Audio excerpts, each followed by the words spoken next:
जय हरी. एकादश स्कंध भाग 126.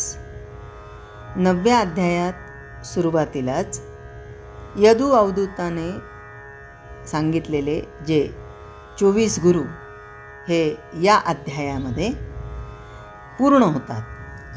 अवधूताने यदूला सांगितलेले जे गुरु आहेत त्यामध्ये टिटवा, बालक, कुमारी, सर्प, शर्कार, नरदेह या गुरूंचं वर्णन करण्याचं निमित्त करून नाथांनी पारमार्थिक जीवनाची 3-4 महत्त्वाची अंग वाचकांसमोर मांडली आहेत. आता हे वाचक कोण आहेत? तर साधक आहेत. परमार्थ कृतीचा नसून वृत्तीचा असतो हे मूल सूत्र ज्यानं ध्यानात ठेवलं त्याला नाथांच्या विवेचनाचा भावार्थ लगेच लक्षात येईल. बालक वासनेत असतं परंतु वासना त्याच्यामध्ये नसते. तसं साधकानं प्रपंचात राहून प्रपंच आपल्या अंतरंगात शिरू देता कामा नये. तसंच आपल्या सर्व शक्ती एका ध्येयावर म्हणजे भगवंताच्या ठिकाणी केंद्रित केल्या तर हा म्हणता परमार्थ साधतो हे शर्कारापासून शिकायचं. भगवंत साधण्यासाठी आपला जो देह आहे ना हेच मुख्य साधन आहे. पण देह दुधारी शस्त्राप्रमाणे काम करतो. इंद्रिय भोगासाठी त्याचा उपयोग केला तर अखेर असमाधान पदरात पडतं. उलट अध्यात्मासाठी त्याचा उपयोग केला तर तो भगवंतापर्यंत नेऊन पोहोचवतोच. माणसाला सच्चिदानंद पदवी तो प्राप्त करून देतो. आता तात्पर्य काय? तर जीवनातील प्रत्येक अनुभवाचा, प्रत्येक अंगाचा आणि प्रत्येक वस्तुस्थितीचा आपल्या साधनाला फायदा होईल अशा विवेकदृष्टीनं माणसानं जगावं हा 24 गुरु सांगण्याचा मुख्य हेतू आहे. या अध्यायाच्या आरंभी नाथांनी श्री सद्गुरूंवर इंद्राचं रूपक रचलं आहे. त्या रूपकामध्ये सद्गुरूंचा खोल आत्मसाक्षात्कार, त्यांच्या स्वानंदाची मस्ती, त्यांचं विवेक वैराग्य, त्यांचा इंद्रिय निग्रह, त्यांची कृपा, त्यांची समदृष्टी आणि त्यांचा भक्तांवर अनुग्रह या सगळ्या गोष्टींचं वर्णन इंद्राच्या ऐश्वर्य रूपानं केलेलं लक्षात येतं. कोणत्याही थोर पुरुषाचा निकट सहवास ज्याला घडतो त्याच्या जीवनात आमूलाग्र परिवर्तन होतं. नाथांना हा अनुभव अति उत्कट प्रमाणात आल्यानं जिथे जिथे जनार्दन स्वामींचा संबंध येतो तिथे तिथे स्वामींच्या बद्दलची त्यांची कृतज्ञता दुथडी भरून वाहू लागते. त्यात पुन्हा नाथ महाराज मोठे रसिक असल्यानं त्यांचं प्रेम भिन्न भिन्न रूपकं घेऊन बाहेर पडतं. भागवतामध्ये गुरूंवर रचलेली अशी जी रूपकं आहेत त्यापैकी हे रूपक फारच उच्च दर्जाचं आहे.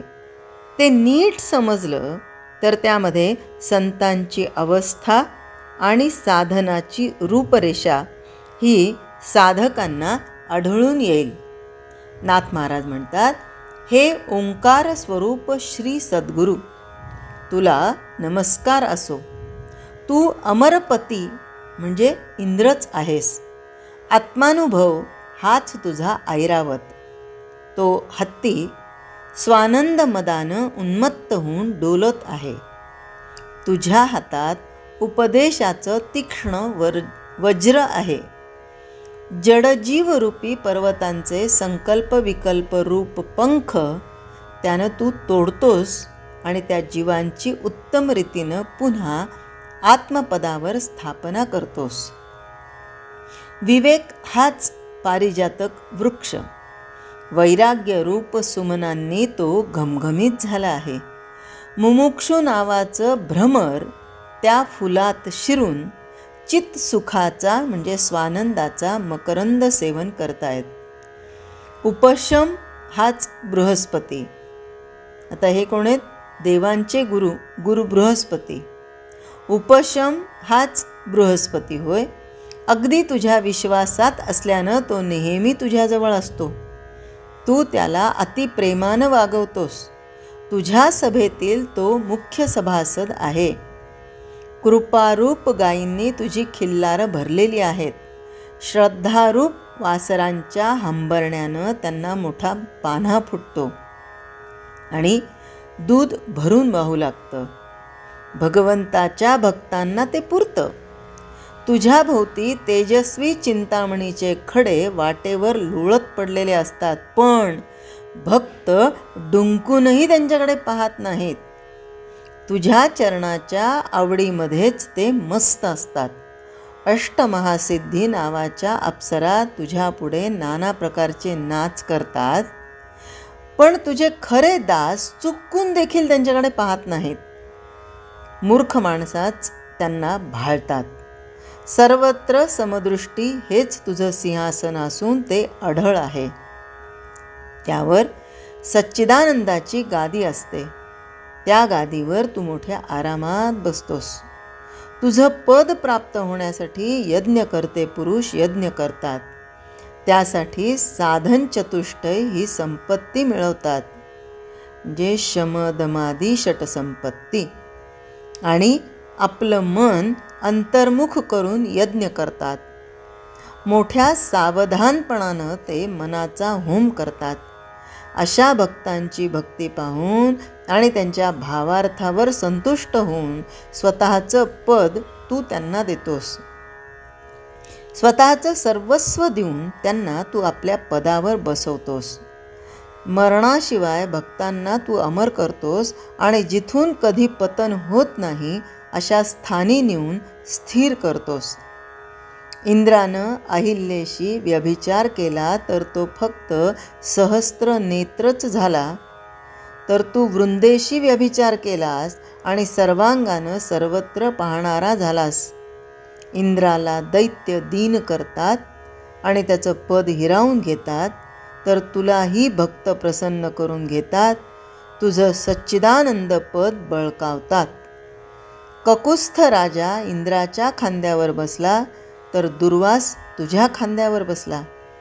इंद्र विष्णूच्या बुद्धीनं चालतो तर तू भक्तांच्या छंदानं वागतोस. रावणानं इंद्राला बंदीत घातलं तर तुला बळीनं द्वारपाल केलं. इंद्र यज्ञातील हवीरभाग मागतो तर तू वामन होऊन भूमिदान मागतोस. इंद्राला अग्निमुखानं तृप्ती लाभते तर तू विश्वाच्या मुखानं तृप्त होतोस.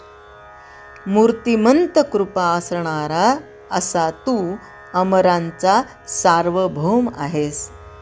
तुझी विनवणी करावी म्हटलं तर वाणी तुझ्यापर्यंत पोहोचूच शकत नाही, कारण तुझ्यापासून वाणीला प्रकाश मिळतो.